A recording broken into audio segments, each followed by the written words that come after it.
احلى رغيف حواوشي على طريقتي، من بره بيقرمش ومن جوه بيدوب في البق وينزل في القلب على طول. معايا ربع كيلو من اللحمه تقريبا. اجيب بصلتين صغيرين، شويه من الفلفل الاحمر الالوان، وحته كده من الفلفل السبايسي، بحب الحواوشي سبايسي شويه الصراحه، واتنين من الفلفل الاخضر. اضرب كل ده في الكبه واضيفه على اللحمه.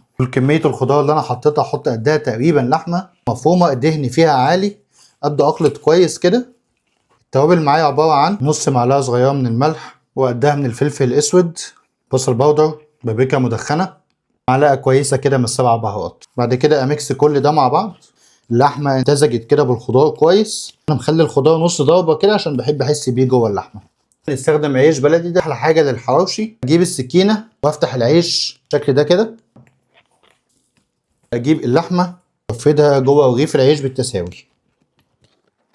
معلقه كبيره من السمنه تسخن كويس. بس دون تجربتي احسن حاجه مع الحواوشي بتنفع هي السمنه. ابدا اضيفه طاسه كده، هياخد تقريبا 10 دقايق على كل وش. اضغط عليه كويس، مش هعلي النار قوي، على نار متوسطه علشان العيش ما يتحرقش معايا. سامعين صوت القرمشه؟